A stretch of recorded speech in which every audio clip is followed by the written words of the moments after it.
Bizarre Reality Media. Indiana County 911. My brother's gone. Can you be a little more specific, sir? He took my brother. Who took him? I don't know who took him. I don't know what. Sir, take a breath. Explain to me what happened. And I looked out and there was this big red blinking UFO. I can just say this. Something's going on in the woods. Something's going on. They're not dogs, they're not coyotes. What could it be, right? I had an encounter with a skunk ape, and it completely altered the course of my life. I found a skull. I think you guys are going to want to come film this. Put him out, put him out, put him out, put him out, put him out. I just see it. Sightings of a UFO hovering over a barn. Millie woke up from a dream, and when I went into the bedroom, she said there's a monster on the wall. They saw that the creature had run through a barbed wire fence, that they were able to obtain hairs. They sent the hairs to their lab, and it came back as an unknown creature.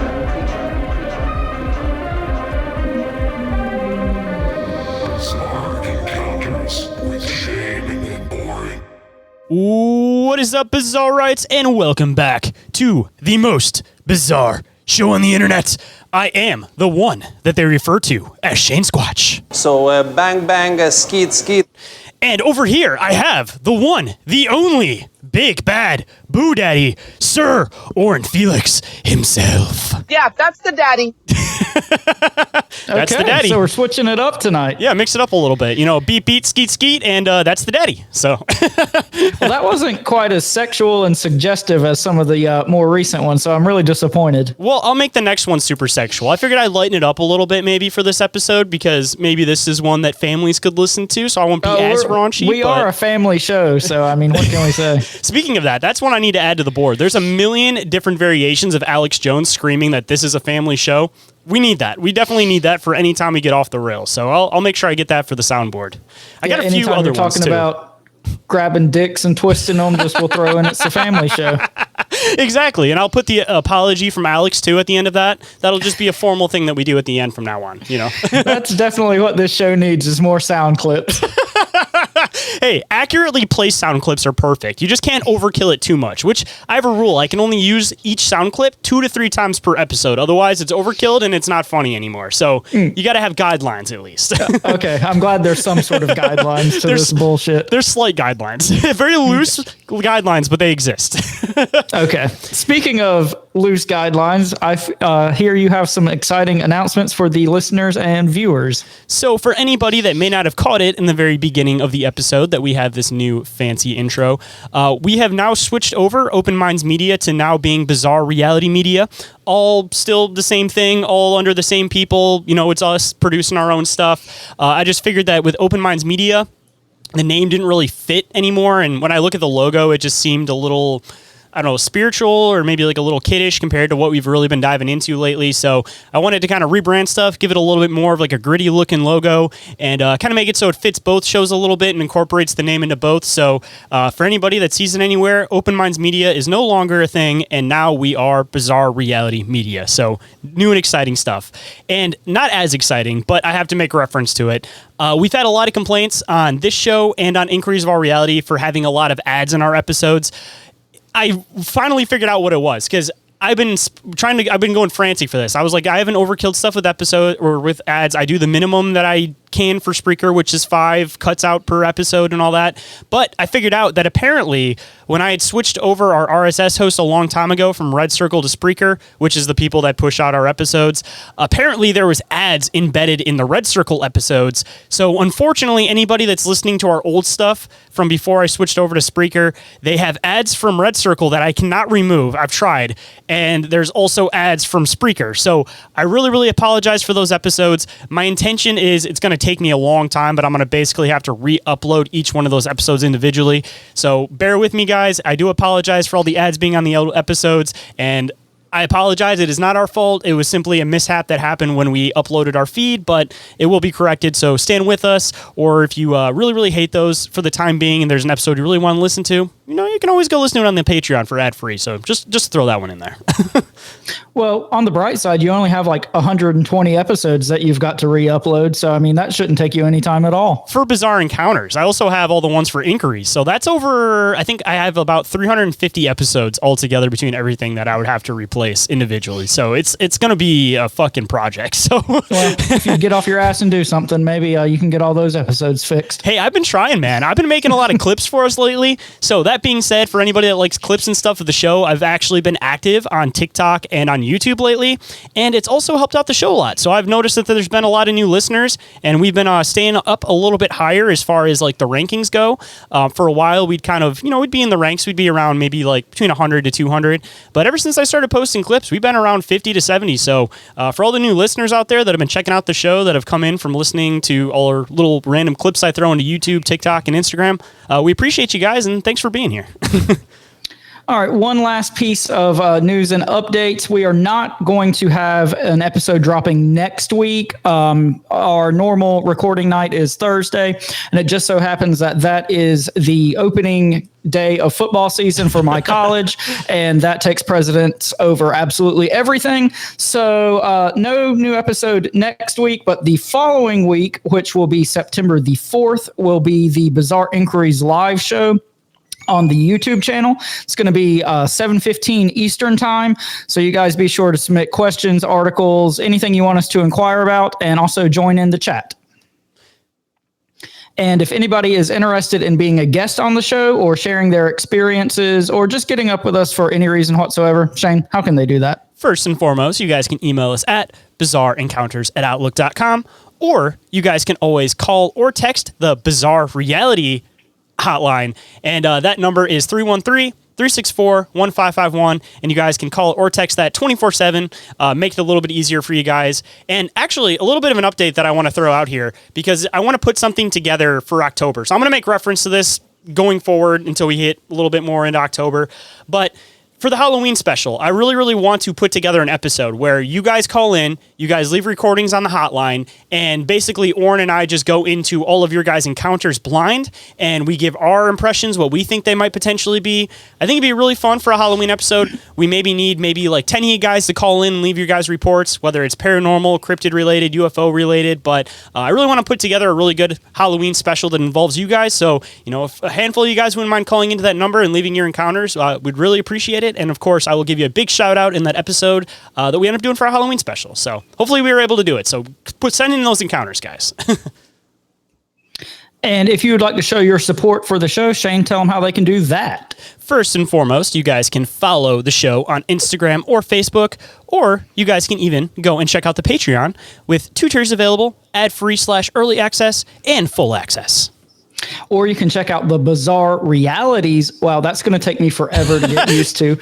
Merch store with t-shirts starting at the oddly specific price of just $15.68 plus shipping. Dude, you got to break the programming, but I feel like Bizarre Reality merch store sounds pretty solid. It's just a matter of you got to rewire your brain, So it's not confusing at all. We've got Inquiries of Our Reality. We've got Bizarre Encounters. We've got Bizarre Inquiries. And now we've got, Bizarre Reality. So basically just every combination of those words is its own thing. So. Hey, man, we got to own the word bizarre, because it seems like a lot of podcasts out there, they use the word strange. They use the word weird. Nobody out there is using bizarre. So we just got to make sure that we create a monopoly of using the word bizarre so that nobody else can use it, because it's just associated with us. Well, you're well on your way. That's what I'm trying. That's what I've been trying to do. So we're almost there. And speaking of also other ways you guys can support the show, another awesome way you guys can do that is by leaving a review for the show. Hopefully either 5 stars or 1 star. We will read them both on the show, because we would absolutely love to hear your guys shit talking. And it'll also help boost the show in the algorithms, which we definitely appreciate. And you can also share the show with your friends, and just like, share, and subscribe, do all the internet things. Y'all know how the internet works. And the last way you guys can support all of the awesome stuff that we do over here is by catching this show, Inquiries of Our Reality, and Bizarre Inquiries, all live on the Bizarre Reality Media YouTube and Twitch channels. So make sure you guys subscribe, do all of that fun stuff, and make sure you guys hit the bell notification up in the corner so that you guys can pop in anytime we do these live specials. And as always, all this shit we've mentioned is in the link tree in the show description. And now diving into today's episode, and I apologize for the really long intro. We just had a little bit of important updates to get to. So again, normally not that long, but it is what it is. But today we're going to be diving into something that I guess we've kind of talked about a little bit intermittently on the show for a while. We've made a lot of references to it. And it's also something that is near and dear to the heart of one of our fellow friends of the show, Joe over there at Crypto Theology. So without further ado, I'll let Orin let the listeners know what we're getting into today. Yeah, so like you said, Shane, this is a topic that we've talked about in several episodes and kind of touched on, but I thought it was past time to devote a full deep dive to the Kecksburg UFO Incident. So unless you got any thoughts to get us started, I'm going to go ahead and jump in. No, yeah, hop right in, man. All right. So on the evening of December 9th of 1965, residents of at least 6 U.S. states and the Canadian province of Ontario reported seeing a large flaming object streaking across the sky. Hey, look, it's Joe. The object was... Sorry. What's up? I said, hey, look, it's Joe. For your wearable cryptids. For your wearable cryptids. Anyway, so the object was estimated to be traveling at over 1,000 miles per hour. And several eyewitnesses reported hearing a loud, like sonic boom type sound as it passed, kind of suggesting that this object was breaking the sound barrier. It's a UFO! Probably. There you go. Also, there were multiple like airline and like fighter jet pilots that were in the air at the time, and they reported experiencing like aftershocks in midair.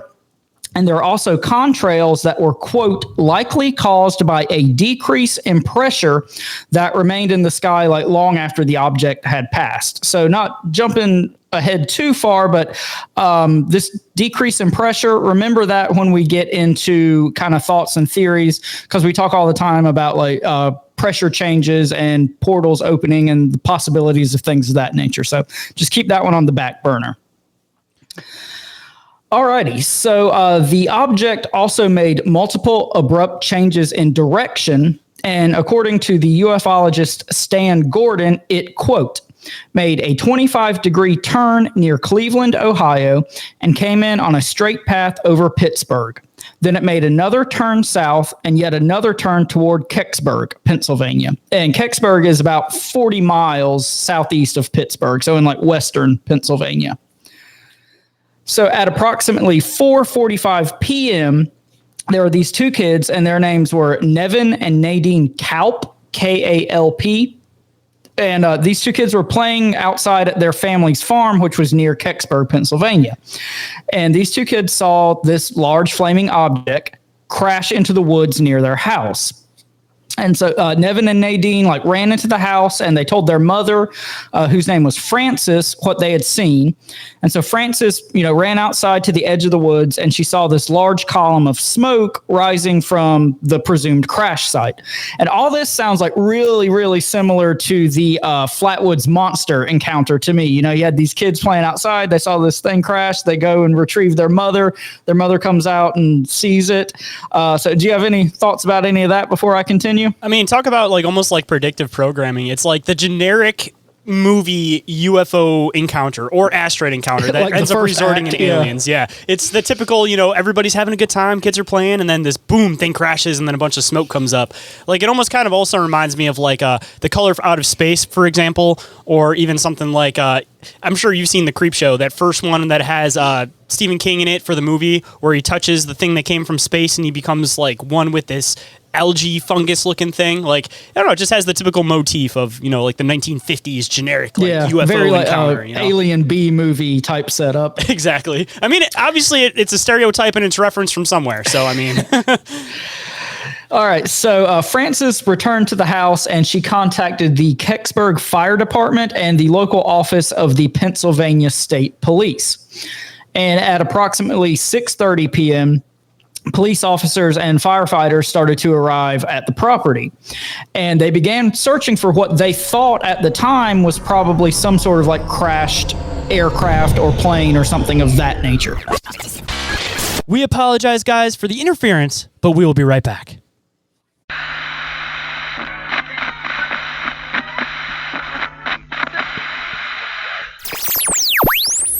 And now back to the show. All right, so jumping back in, we are going to talk about the account of a young man named James Romansky. Romansky. I like that name. Sounds like a playa. He might have been. We don't know. That Romansky boy. He's so romantic. But anyway, so the Kecksburg Fire Department contacted another local fire department in nearby Lloydsville, and they requested help with this search for, again, what they thought was an aircraft. And this James Romansky, who was 18 years old at the time, was one of the firefighters who showed up to help out. Of course he's a firefighter. The Romansky's a firefighter. We're setting up the motif right now. Now it's starting to sound like a love novel.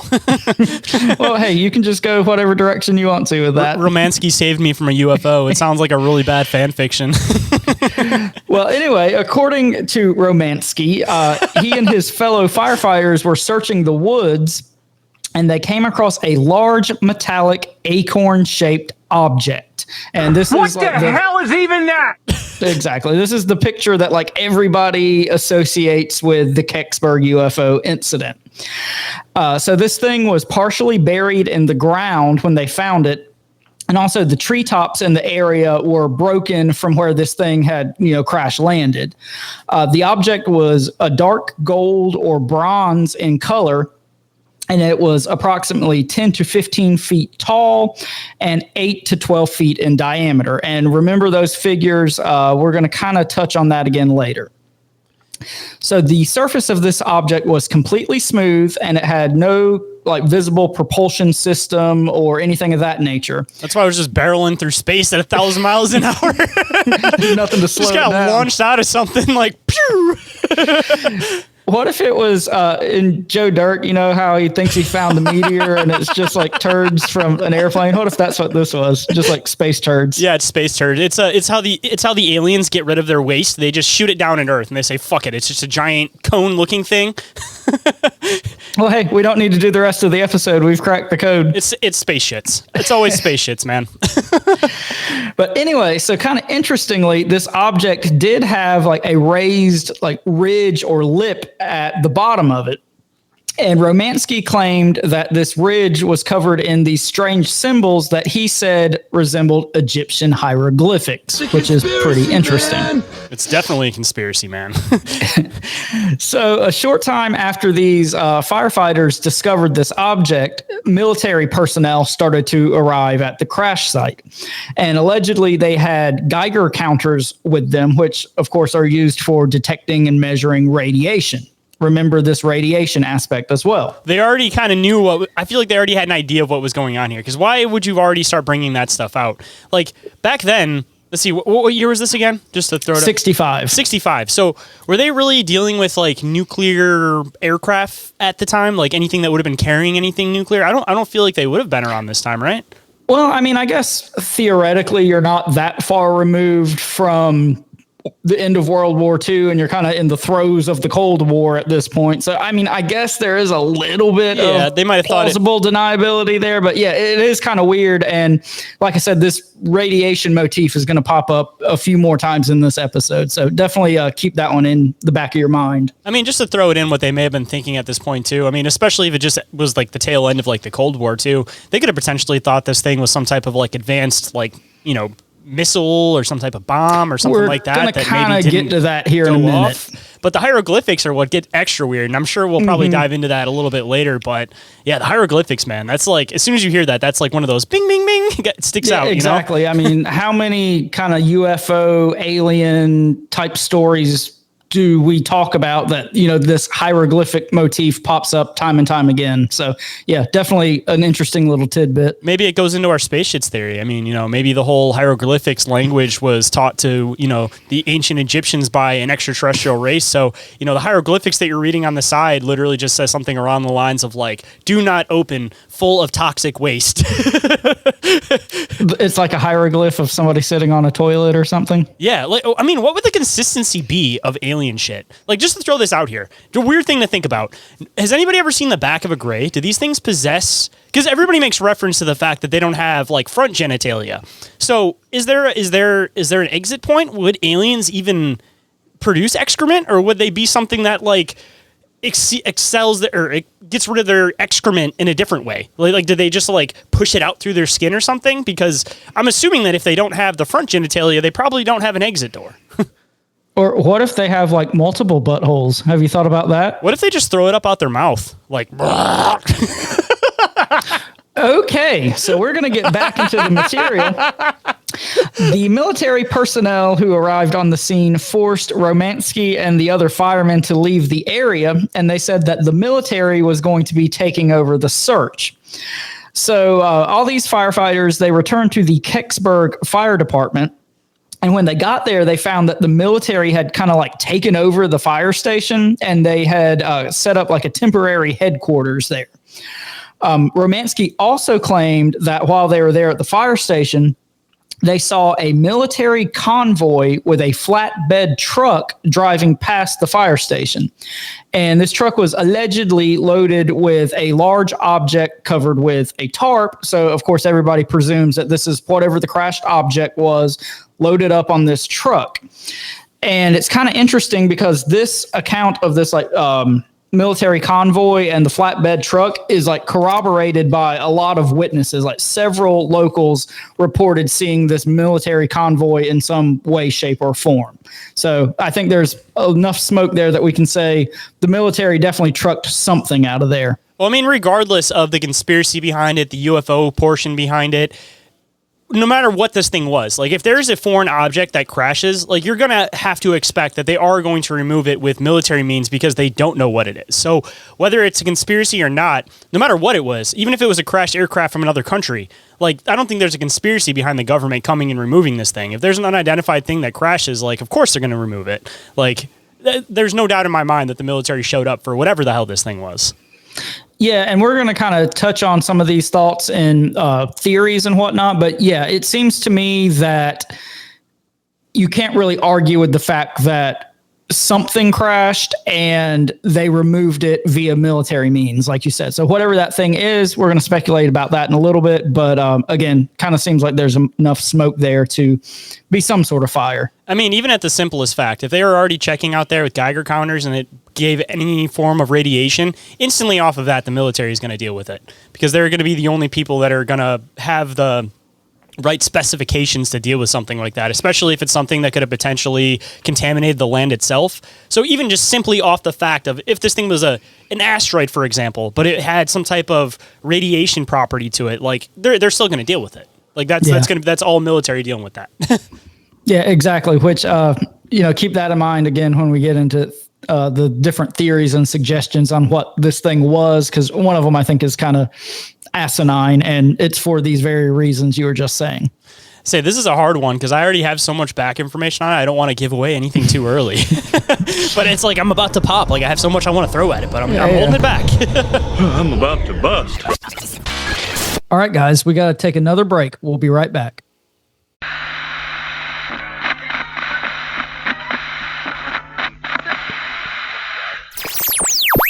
And now we're getting back to the bizarre.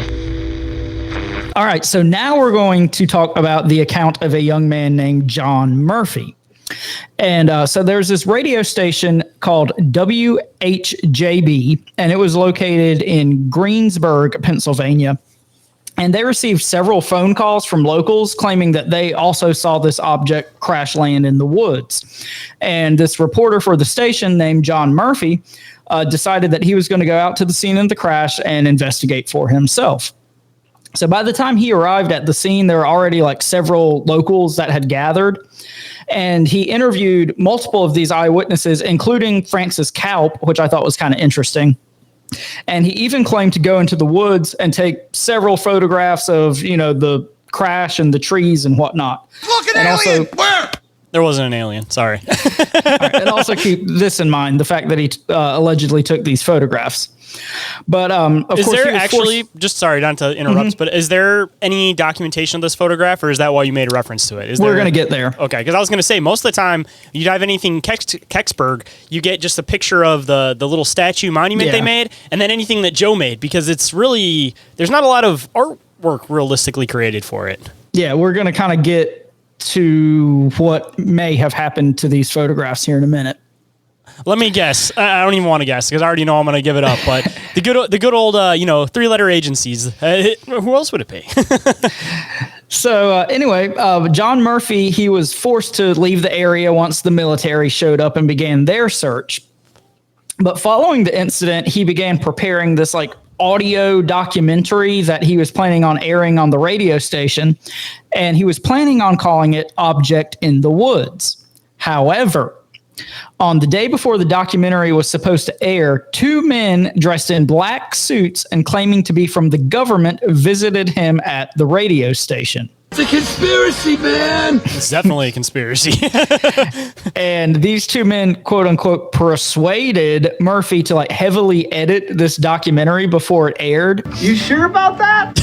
I am. You sure about that? That's just what they kept asking him every time he stated something that happened. They're just, are you sure about that? So in the final version of this documentary that aired, it like didn't even mention a crashed object. So he went from that being literally the title of the thing to it not mentioning it at all. What's the documentary then? Like I was in the woods. I don't know. And there was the thing and I dealt with it, and that's the end of the documentary. 30-second. Shortest documentary ever produced. So all this kind of led Murphy to believe that the government was like intentionally trying to suppress this information and didn't want the full story being released to the public. Flibbity jibbity nonsense. Yes. And it's kind of interesting because there's another radio station employee named Linda, I believe it would probably be pronounced Foschia, Foschia. And she corroborated that, on this day, government agents did show up and confiscate notes, audio tapes, and photographs. There you go. That belonged to Murphy. So you were kind of right. Some sort of 3-letter agency was involved. Was it FBI, CIA, MIB? Who knows? And even, again, beyond the whole alien phenomenon aspect of this, looking at it even more from a real world perspective, you have this unidentified object. They're viewing it as it could potentially come from another place. They don't have any explanation from it. It could have came from Russia. It could have came from this.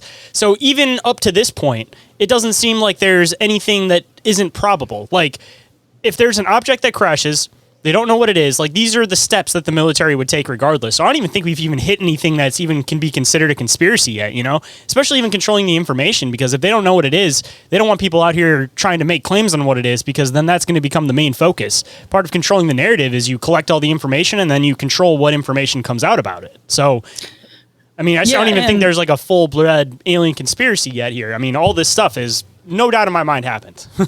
Oh, yeah. And kind of the strangest detail up until this point is the, kind of hieroglyphic looking symbols on the craft. But, that's very much up to interpretation as well. This was 1965. Could it have been like Soviet Russian symbols or something like that? And this guy was just like, oh, hieroglyphics, even that is in the realm of possibility for it being like a real world thing, in my opinion. I could definitely see that. If you look at kind of like the Slavic writing and you look at it versus Egyptian, if you just got a quick glance, I could see how you could definitely mix that up. But on the flip side, hieroglyphics could be like the closest thing that this guy had in his head to associate with it, Yeah, I was going to say, if this was like earlier 1900s, like when there was like the really, really big influx of everybody being super duper fascinated with, Egyptian everything, then, maybe it'd be a little bit more you'd be like, oh yeah, that's definitely hieroglyphics. But when you're getting into the 60s, I don't know what the education system was back then and how heavily they taught about ancient history. But yeah, I could definitely see how you could potentially mix that stuff up. But even on the flip side, if this was something extraterrestrial, you still got to make back to the reference of how much there is references of hieroglyphics. And even in modern day cases, where people can definitely tell that if it's hieroglyphics versus some type of Slavic writing, Yeah, and so kind of piggybacking off of that, the other piece of information that I think it kind of supports maybe an otherworldly scenario going on here is that in 1969, John Murphy was killed in a mysterious hit and run incident while walking across the street in California. And we hear all the time about, UFO experiencers, abductees, whatever, being killed in these really weird hit and run situations. Like, have you read Behold a Pale Horse? Yeah, of course. The William Cooper book. Yeah, there's like, ton of shit in that about these, experiencers and eyewitnesses and whatnot being killed in these strange hit and run incidents. So I think that's kind of an interesting piece of information too. Yeah, I mean, again, just going back into the whole idea about controlling the narrative altogether. And I mean, just to throw something in, and this is a little bit more conspiratorial/spiritual aspect of things. People talk about like the power in these old languages.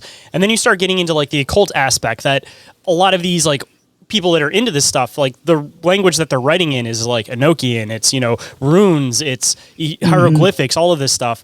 So if you get into the potential, I guess you say potential that there might be actually like power within these old languages for whatever reason, like the symbols themselves, like whatever it happens to be. Yeah. I mean, sigils almost. Yeah. Like sigils and stuff like that. Like there's definitely a big interest in it. And I'm sure that this will kind of lead way a little bit with an Easter egg, but you start diving into some of like the Nazi occult stuff and what they were into, and there was a lot of references to hieroglyphics being on a lot of their stuff, and I bet that's a little bit of an Easter egg, and I won't go farther than that yet.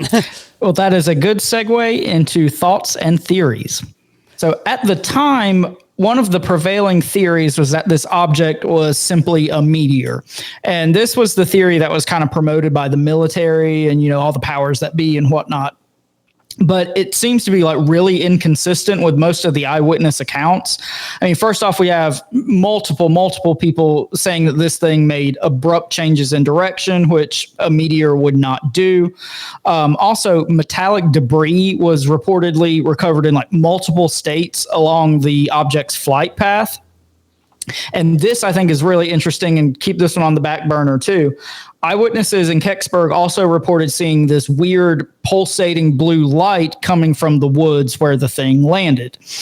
And they also reported the smell of sulfur, which how many times do we talk about like pulsating blue lights and the smell of sulfur? Again, this is giving real big Flatwoods vibes. I mean, I want to throw this in here. I feel like this might be a good spot to do it because I can also throw in something else that I wanted to mention. So we're making reference to this object and the fact that it doesn't have the typical like UFO motif. Like it almost kind of looks like it could be like a rock or like a meteor, or it's like a solid looking object.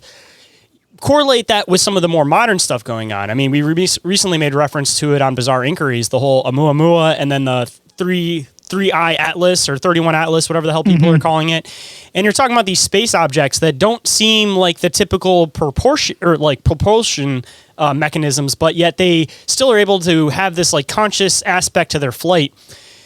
We talk about these different factions and different things that we could potentially be dealing with. And I mean, could we be dealing with another reference possibly to something almost like Oumuamua, if that does happen to be something, or 31 Atlas, that, there could be this group or faction or whatever that, their mechanics work a little bit differently and they look like their objects are made out of like these stone things, or even on the flip side, being able to camouflage things because, if there's any other things out there, I mean, they see a thing that looks like a giant space rock, they're not going to look at it versus like a little shiny ship that's flying next to them. So, I mean, could this potentially be something that is all linked together where it kind of gets into almost like this like elder race type thing that, maybe there's these different factions of these extraterrestrials that are things that are so ancient that their technology is just based differently. It's not mechanically based. It's like we've made reference to the whole thing with Egypt about like them being able to possibly have the same type of technology, but using rock as like the base for it.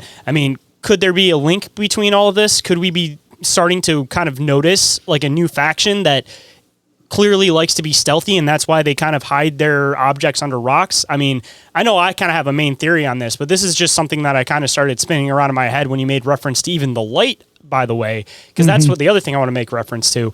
Apparently, they're starting to notice that this 31 Atlas is actually producing light coming back. So they're saying that it's shining brighter than an object normally would at its spot. So, and I think they've actually made reference to the fact that it almost looks like a bluish, whitish light. So again, maybe another weird link or correlation, but that's what connected it out in my head, is that I just heard today that 31 Atlas is producing some type of like light that seems to be like a bluish white spectrum possibly. Well, and what popped into my head while you were just talking about all that was, we talked about, well, we've mentioned it a lot of times, but I think most recently in our airship mystery phenomenon episode, how a lot of times these UFO crafts historically have appeared to be like slightly ahead of the technology that human beings had. Like it was advanced for what we had, but like not so advanced that we couldn't like wrap our minds around it. If, there is these super intelligent, super advanced civilizations coming to visit, it would make sense to me that it probably would be some shit that we can't even wrap our heads around. And yeah, maybe it does appear to be something much more ancient and natural than, the spaceman and his spaceship, so I think that's kind of an interesting avenue to look down too. It's almost kind of Lovecraftian because he kind of makes reference to these like elder gods or these elder beings, but he talks about them like aliens, but he refers to them as like these ancient beings that kind of function with stuff like this, like it kind of reminds me of like the Lovecraft idea of like extraterrestrials a little bit, like the ancient ones type of idea. Yeah, I mean, if this, if this stuff is real, quote unquote, it's probably going to be just something that we can't even fucking fathom, not just, this kind of advanced spaceship. So, I mean, even just another weird thing to think about. I mean, we make reference to there being these beings that could possibly be like energy based, that they're not like physical form based. So is it potentially possible that if you have like what appears to us as like a rock, but these energy forms are able to put themselves inside of that, to anybody that looks at it under radar or anything, it just looks like a rock. But, with their energy, because they're energy beings, they could potentially like shift and move these things. So just another kind of weird thing to think about. And again, kind of a reference I was kind of thinking about from The Color Out of Space, H.P. Lovecraft, since we were talking about it. These like energy things that are just kind of existing within a rock, and they're conscious, but not in a way that we can describe because it's something that didn't evolve in the same space that we did. So it had to adapt and develop differently, or they've advanced past the point of being physical, like we kind of make reference to on the show sometimes.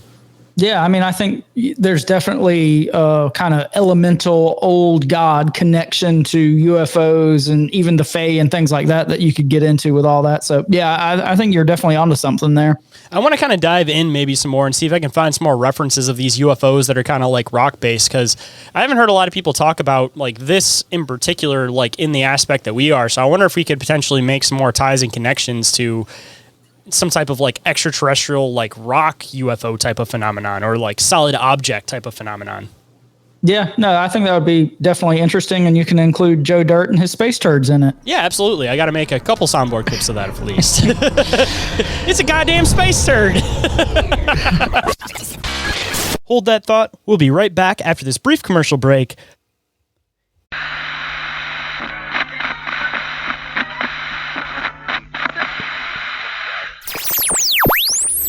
And we are back to the show. So let's hop right in.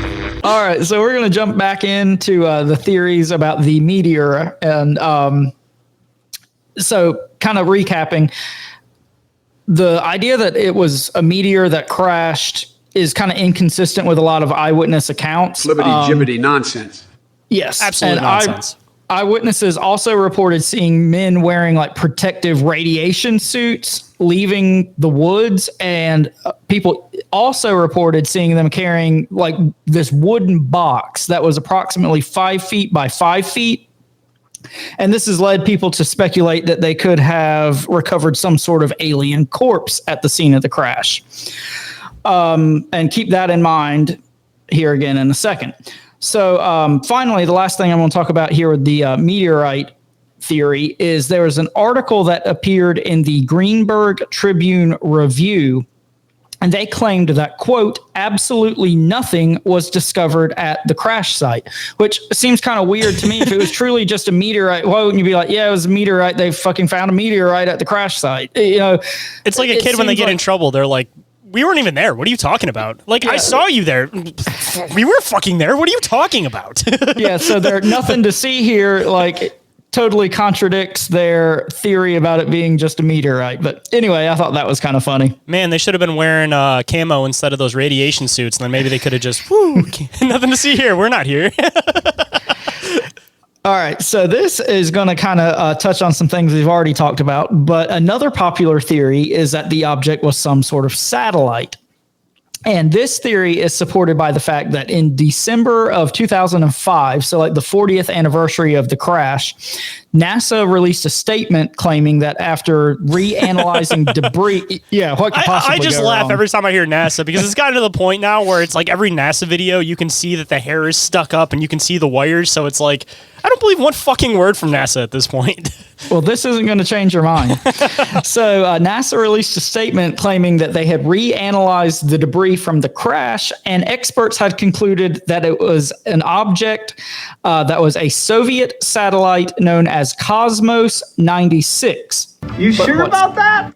Well, they weren't even sure about it. Because what's interesting is allegedly NASA's initial reports pertaining to the Kecksburg crash were lost, quote unquote, sometime in the late 1980s. Kind of sounds like the lunar landing, right? We lost all the footage just a little bit. besides the stuff that was on the news. So the only stuff that you can see is stuff that we got from the news because we're fucking NASA and it's all fucking lost. We lost everything from that mission. Never existed, nothing to see here. We were never there. Oh wait, no, we were there because that's the conspiracy is that we weren't there. So we were there. Don't question us. We were there, but there's no proof. Just like it was a meteor, but there's no proof. Trust the science. We were there. So in an effort to recover these missing files, there's this investigative journalist named Leslie Keene, and she sued NASA under the Freedom of Information Act. And she ultimately that discovered pesky Freedom of Information Act. Like, I just imagine that every time they see that, it feels like Scooby-Doo, you know? Like, those meddling got kids. away with it. Yeah, that goddamn Freedom of Information Act. So this Leslie Keene, she discovered that, quote, documents released through the Freedom of Information Act and a contact at Johnson Space Center in Houston had ruled out the Russian satellite theory because Cosmos 96 had, in fact, come down over Canada on the same day as the UFO sighting in Kecksburg. They were trying to just stick it under the radar, like, which crash was it? You don't know. Yeah, so there's a lot to unpack there. Do you have any thoughts on that quote? No, that just sounds like my typical motif that I'm always saying that they're just trying to fly shit under the radar. I mean, you got one crash, you're like, yep, it must have been that. Yeah. Who cares that it was way fucking north? Like, it must have been the same object, man. It's split. I don't know. Something happened. All right, so there's another kind of similar theory, and this one comes from a MUFON investigation. And MUFON, to me, at this point, is only slightly more credible than NASA. But anyway, they concluded that the object was a General Electric Mark II re-entry vehicle that had been launched by the Air Force as a spy satellite, but fell out of orbit. So, do you have anything to add about that? Flibbity-gibbity nonsense. That's about all I got to say. All right. So now we're going to get into the fun kind of otherworldly stuff. So according to ufologist Stan Gordon, who we talked about earlier in the episode, he's kind of regarded as like the foremost expert on the Kecksburg incident. But anyway, he said that the military personnel that arrived at the scene were affiliated with the Air Force 622nd Radar Squadron based out of Pittsburgh. And he speculates that the crash or wreckage or whatever you want to call it was initially taken to Lockbourne Air Force Base in Columbus, Ohio, before being transferred to Wright-Patterson Air Force Base. It's a conspiracy, man! That's all you can think of anytime you hear that. Yes, which is all the red flags. Hey, I got another reference. Let's just be honest. It's a UFO! It's definitely a fucking UFO at this point. Well, funny you say that, because in the 1990s, there was a man named Clifford Stone. Great name. That's a solid name. Oh, Cliff Stone there. Cliff Stone. He was supposedly a military officer at the time of the incident. And he claimed that he had seen, quote, a top secret document whose contents stated that an object not from this earth had been recovered in Kecksburg and that the incident was being kept quiet by United States government intelligence. So this kind of goes hand in hand with, you know, the thing about the documentary, and the agents came and told John Murphy to heavily edit it. And also, a lot of locals and eyewitnesses reported being like encouraged by government agents to forget about this incident. So just kind of typical government men in black shenanigans here. Nothing to see here, people. Yeah, what you think you saw, you didn't see.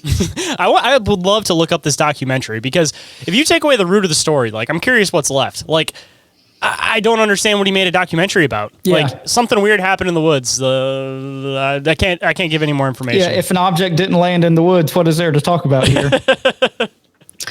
He's just talking about the recovery mission. It turned into a firefighter documentary thing. Yeah, it turned into a forest fire documentary about firefighters. I mean, that's you and only you. You got to spin the can story. Prevent meteorites from falling in the woods. But anyway, so also in the 1990s, there's this man who was identified only as JS. And he came forward claiming that he had actually seen the crashed object at Wright-Patterson Air Force Base. And this guy allegedly worked for a brick manufacturing company. Why is he being so secretive then? I don't know. But he was supposedly responsible for delivering 2 special orders of bricks to the base.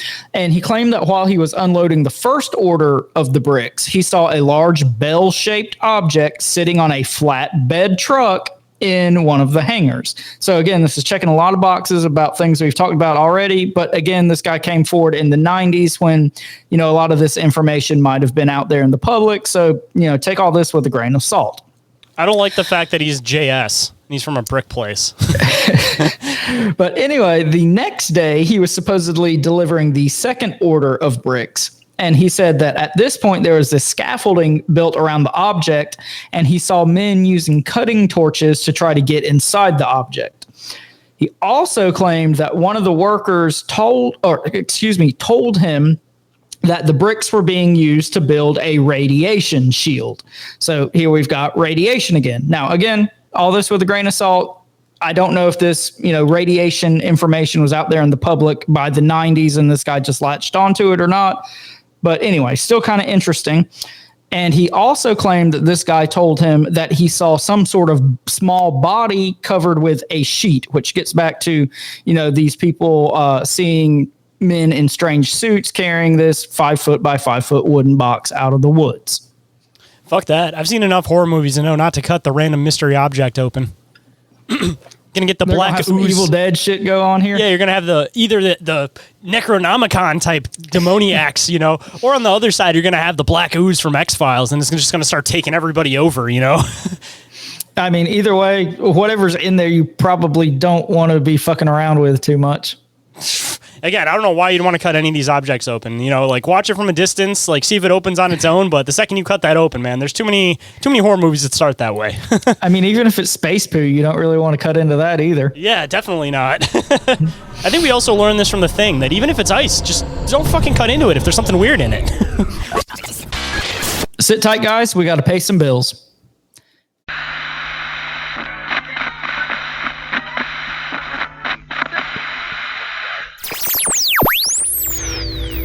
And now back to the show.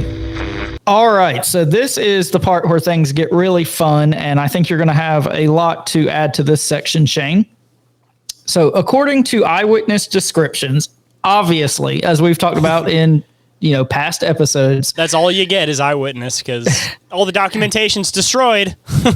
The Kecksburg UFO is very similar to an alleged Nazi craft known as the Bell, or Die Glock in German. And it was called the Bell because it was vaguely bell-shaped, kind of similar to the acorn-shaped object described in Kecksburg.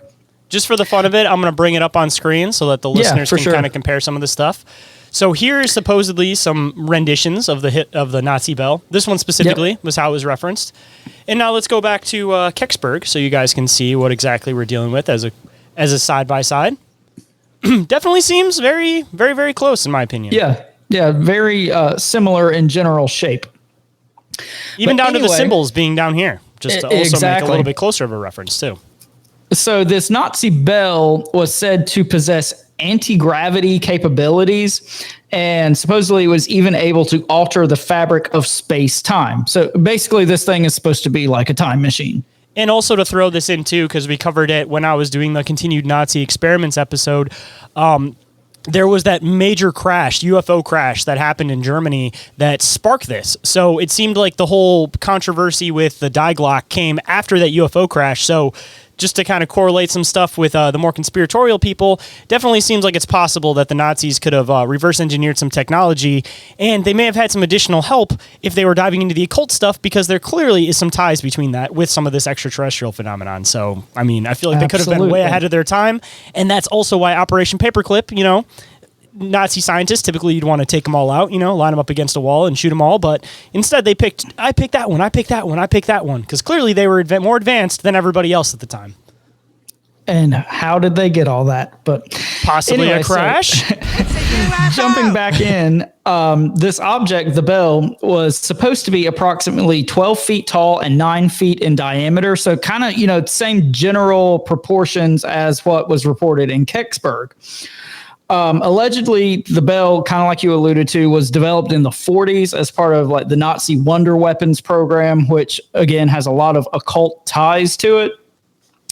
And it was said to be powered by, quote, 2 high-speed counter-rotating cylinders filled with a purplish, liquid, metallic-looking substance that was supposed to be highly radioactive, codenamed Zerum 525. So you've got kind of this purplish liquid, kind of similar to like the blue lights, and it's highly radioactive. So again, just some kind of weird connections there to what people at Kecksburg reported. Not to mention also that, I don't know if you make reference to it, you might at some point during here, but supposedly they made reference to the Nazi bell also having hieroglyphics around the bottom of it. Yes. Yeah, I didn't specifically mention that, but yeah, you're absolutely correct about that. And as most typical conspiracies, and I'm sure that you'll probably lead into this a bit, and, as far as we know, quote, it was never recovered, never found. So, I mean, take that for what you will, that either it was taken when they were playing I Pick You with the scientist, or somebody disappeared with this thing. Yeah, we're going to touch on that here a little bit in a second. But anyway, so there's this abandoned mine in Germany, and it's home to this like strange concrete ring known as the Hinge. And I'm sure a lot of people have seen, pictures of this thing on Ancient Alien. Shane, it's the picture right underneath the one that you've got kind of highlighted there. Nope, one down. Right here? One over. Yep, there you go.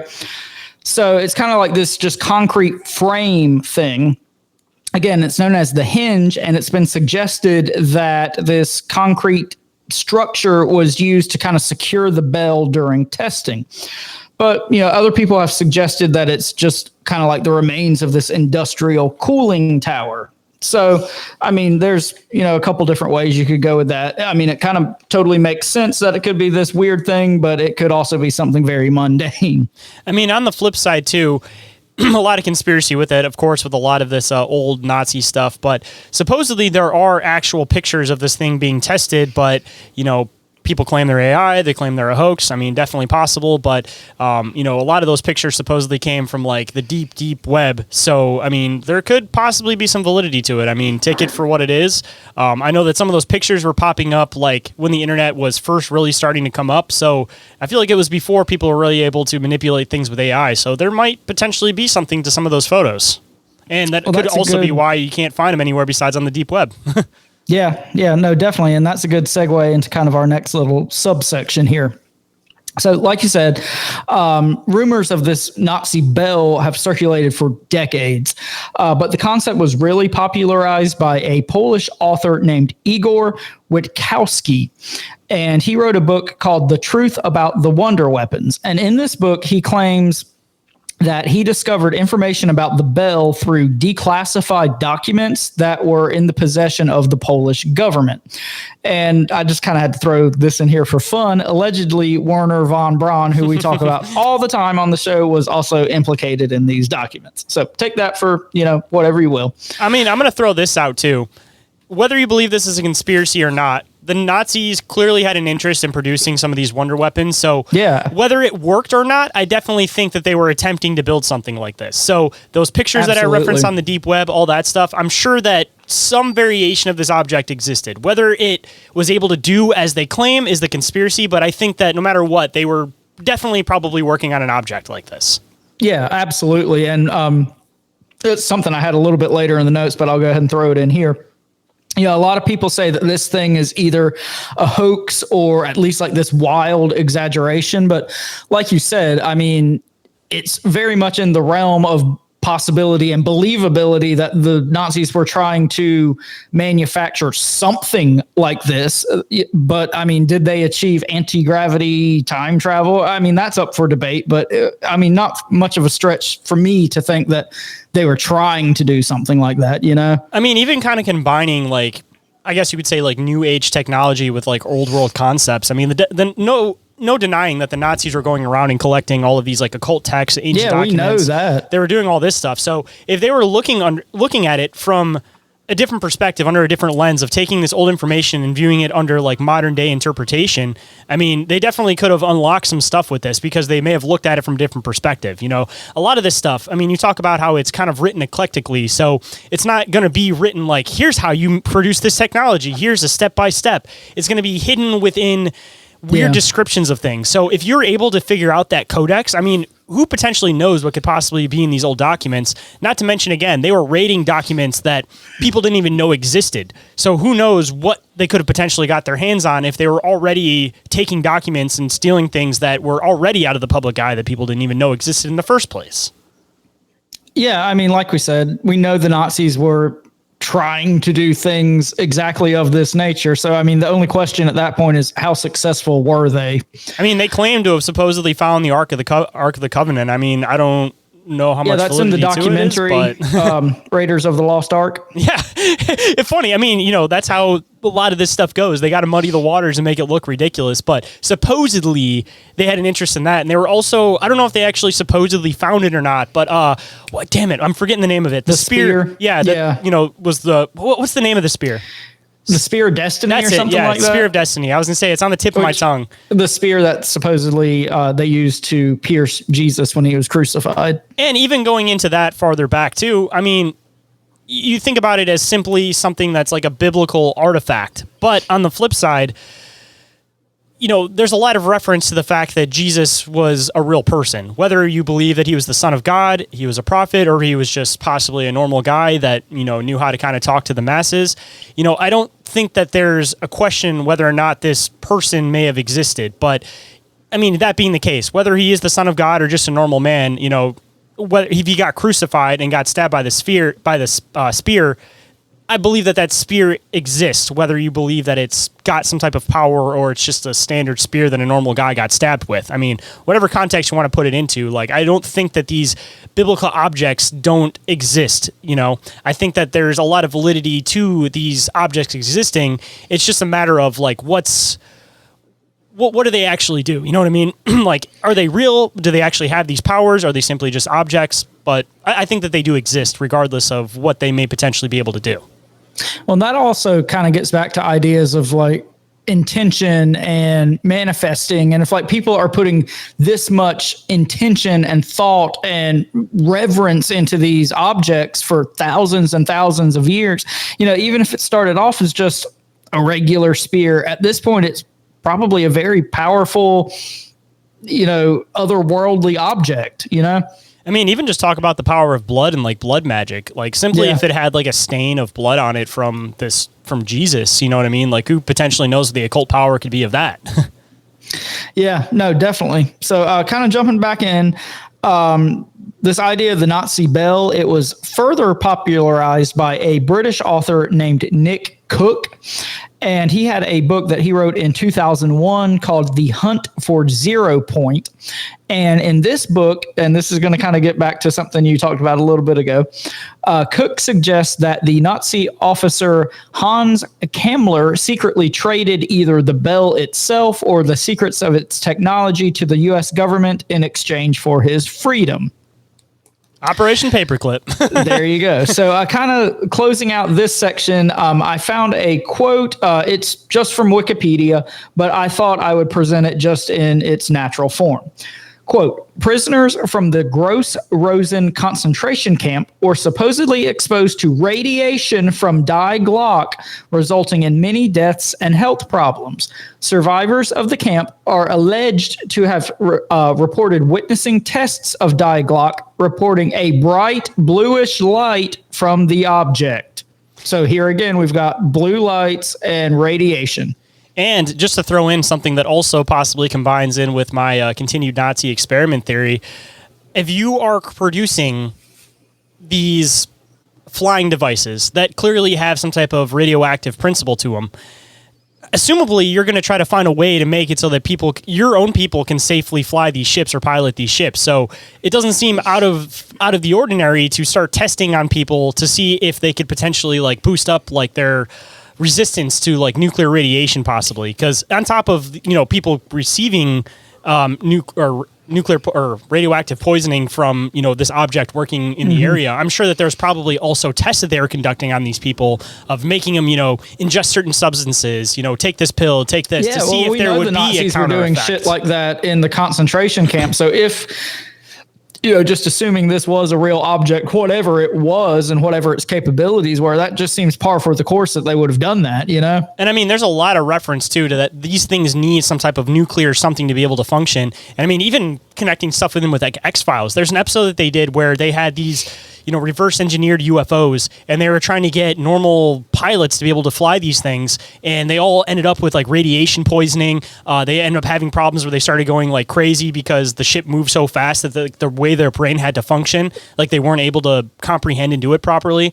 So again, it's like you have this continuous reference that, whether it's the media referring to something that's real or something real referring to the media, whatever way you want to look at it, the chicken or the egg, like there's clearly a connection that these things require nuclear to be able to work. So in turn, if you are ever going to reverse engineer and have anybody actually fly these things, you're going to have to look up some type of resilience to nuclear. Or to radiation. I'm sorry. The whole thing with, space travel, and we've got to figure out a way to get through the Van Allen radiation belt. So like, motherfuckers, didn't y'all do that in the 60s? Like, why do you have to figure out how to do it now? So, I mean, clearly it's a very prevalent thing that you're going to have to do to fly through space, to be able to function in space. Because, I mean, you even have the old references to like the Anunnaki with the whole concept that they were coming here to collect gold so that they could block the radiation that they were starting to get poisoned with. Like, there's this constant thing that involves extraterrestrial space and radiation that I feel like it's a necessity that if we're ever going to get into becoming a space-veering species, we're definitely going to have to find a way to be able to counteract the effects of nuclear radiation. Yeah, for sure. Hold on tight, guys. This is our last break, so stay tuned.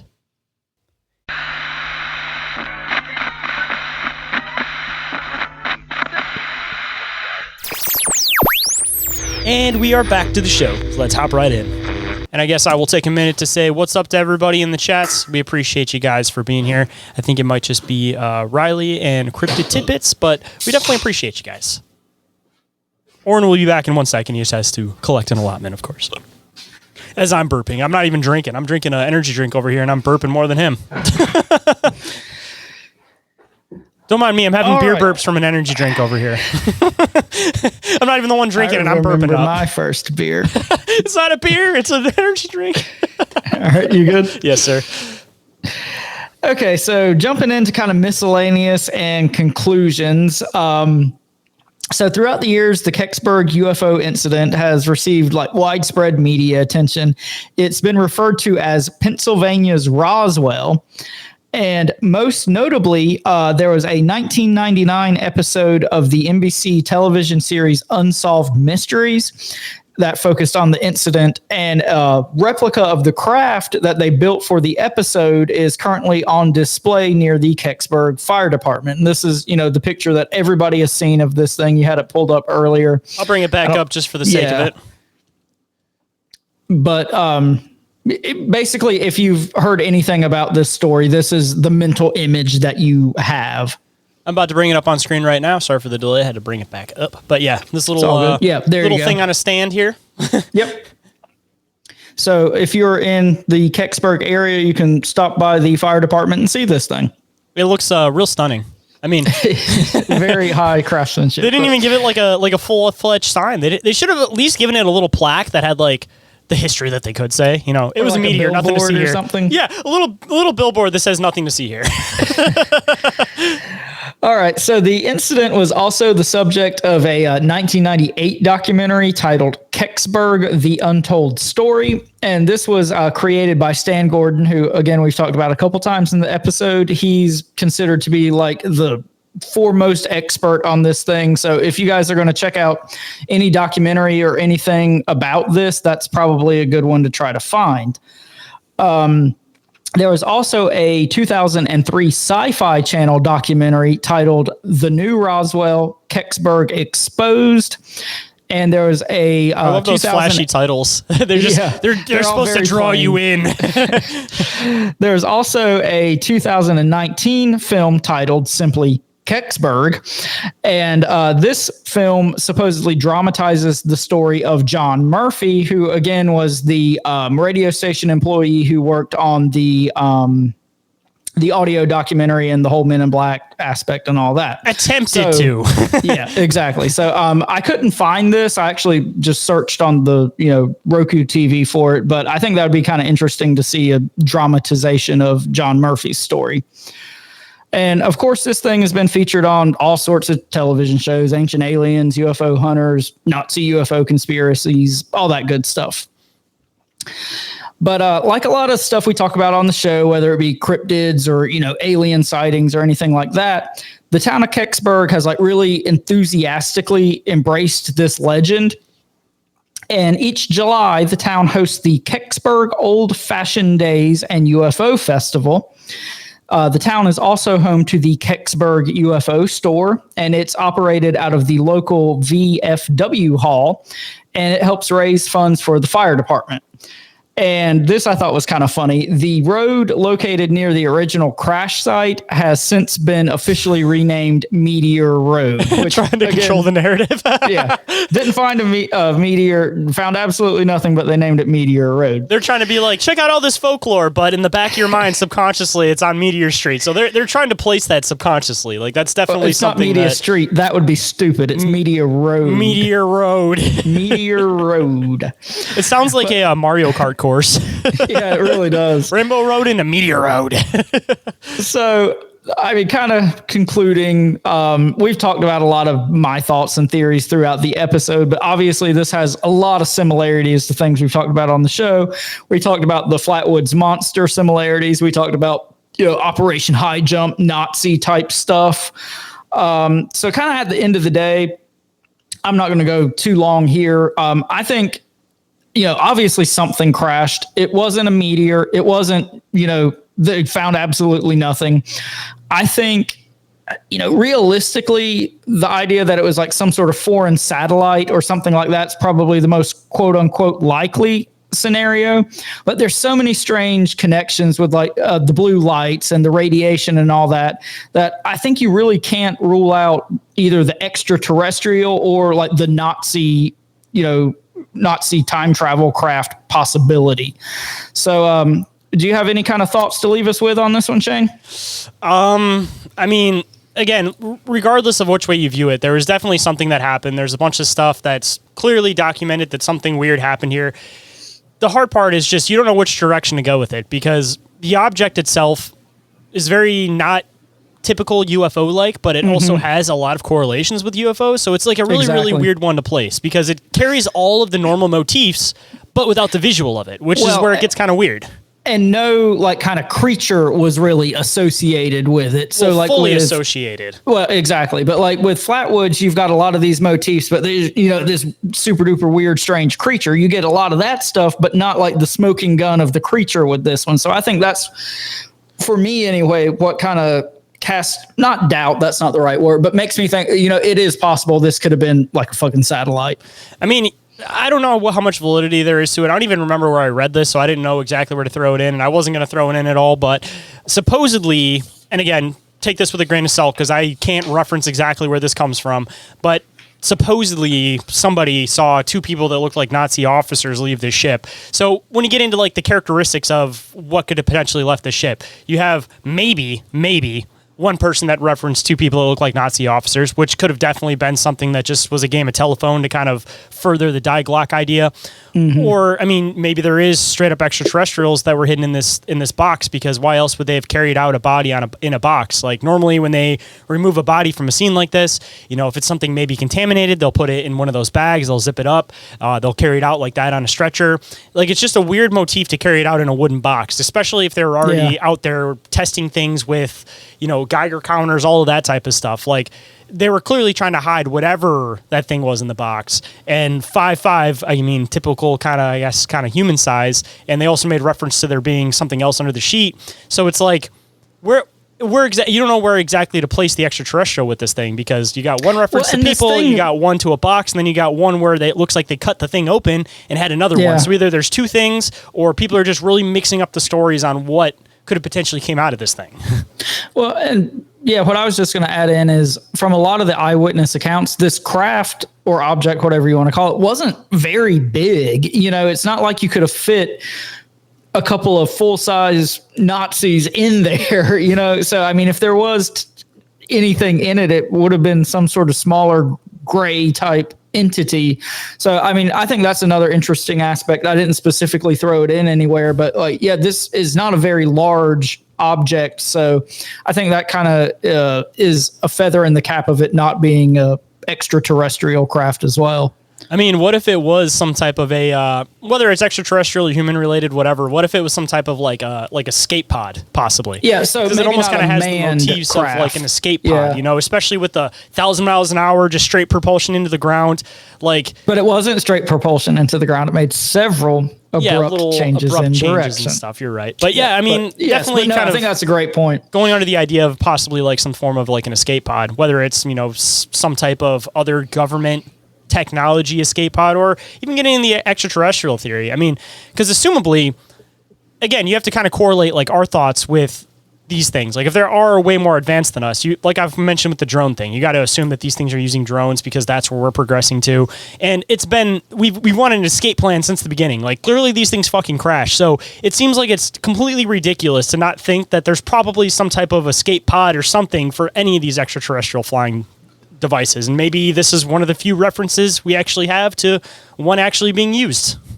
Yeah, I think that's a really good point. I think the whole escape pod theory is interesting because where I land on this, kind of like I said, if it is extraterrestrial, otherworldly craft, to me, it's pretty clearly not what we typically think of as like a UFO or an alien ship or anything like that. So if it is, like you said, an escape pod, that would make a lot of sense to me, and could also tie into the object that they supposedly found in Canada the same day. Maybe that was another escape pod. So, or maybe that was the main ship itself, and that was a whole other cover up, and the escape pod ended up, a little bit more south. I mean, because my assumption is if an escape pod gets used, there has to be another crash somewhere for the actual object itself. So, I mean, unless something crashed, but they found absolutely nothing. That's true. I mean, they absolutely nothing. Nothing to see here, people. It's a conspiracy, man. All right, but on that note, that's basically all I've got for this one. I think it was, beyond time that we covered this subject. We've talked about it, so many times on different episodes. So it's kind of fun to actually dig into this one and go a little below the surface and just the, hieroglyphics and, just the very surface level things that we've talked about on this one. But anyway, that's all I got on it. I was just waiting for an excuse to be able to actually talk about this thing in connection with the die Glock. So thank you for actually setting me up to actually be able to do it properly instead of just kind of making reference amongst a million different episodes. So, well, hey, now next time we want to talk about die Glock, we can just reference this episode. That's true. And again, it continues on with pulling this thread of there also being this human correlation with the phenomenon. And it seems like, dude, nobody talks about that. Everybody wants it to be extraterrestrial, so maybe they just kind of throw the idea out of their mind, but I don't think anybody else is connecting and hitting the whole human aspect of this phenomenon as hard as we've been lately. I mean, even covering this stuff from devil's advocate perspective that we mention could be UFO, could be human, but we keep finding these correlations that there are some type of human motif to a lot of this stuff. Well, it's just a lot more fun to think that it's aliens and not just the fucking government fucking with you, Hey, but at the same time, though, I mean, if it's the government fucking with you, it kind of connects it a little bit more real world, But like I said, with a million times with the we theory. We got plenty of real world, the government fucking with us. We don't need any more fuel for that fire. Hey, but if we figure out what exactly is them, then we can actually start separating the phenomenon. Because, like I've mentioned a million times, we're not denying the fact that there's alien phenomenon. We're just suggesting that they use the opportunity to fly under the radar to be able to do other stuff that they want to do. So, I mean, if we actually start talking about it, we bring it up, then, maybe we can actually start making these deciding factors of like, yep, this is clearly human, and yep, this is clearly something extraterrestrial. Because, somebody has to start kind of checking the boxes to kind of come up with an idea for the phenomenon, And like I said, not a lot of people are throwing that theory. So, we're running with it. Well, hey, like I always say, two things can be true at the same time. Very true. All right, guys. On that note, thank you for joining us tonight. Shayn, if anybody out there wants to get up with us for any reason whatsoever, tell them how they can do that, sir. There are a handful of convenient ways that you guys can get up with us. First and foremost, you guys can email us at bizarreencounters@outlook.com. You guys can also get a hold of us through social media. Instagram and Facebook are the two that we're the most active on. You can also get a hold of us through the submission form, which is available up at the top of our link tree, and that will go directly to our email too. And the last way you guys can get a hold of us is through the Bizarre Reality Hotline. You guys can text or call that 24/7, whatever happens to be easier for you guys. And I'm also going to throw this in again at the end of the episode. We would like to put together a Halloween episode where we take a bunch of your guys' experiences that you've had, whether it's extraterrestrial, cryptid, paranormal, and do a Halloween special involving you guys. So if we can get a handful of you guys to call in and submit those stories, then we can put that episode together. So you guys got 2 months. So I'm hoping at least a handful of you guys will call in. So make sure you guys do that. And you guys be sure to check out and show some love to our friends and sponsors of the show. We've got our buddies Rick and Hans with I Know Squatch for all your squatchy gear needs. We've got our buddy Dave, a.k.a. the Snarly Yow, with Snarly Yow Natural Products. And we've got our buddy Joe, who, like you said at the top of the show, very much into Kecksburg. That's kind of his thing, his territory. So check him out for Kecksburg merchandise or for wearable cryptids. And actually, I'm going to get permission from him to hopefully use his artwork for part of the cover for this episode. So if anybody is looking at that awesome Kecksburg artwork, that is the t-shirt that you guys can scoop. So I definitely recommend, if you are into this episode, going and checking it out. And on the other side, if you guys got some free time, don't forget to go and check out our awesome friends with affiliate links, Dimension Devices, and Sticker Mule, with some additional discounts and credits available. And you guys can find more information on that down in the show notes. And as always, all this shit we've mentioned is in the link tree in the show description. And with that, just like we tend to do on the show, and like we always tend to overkill with, and like Orin made mention to, we are taking over the name. Always, just like us, stay bizarre. Bizarre. Space turds? What the hell is even that?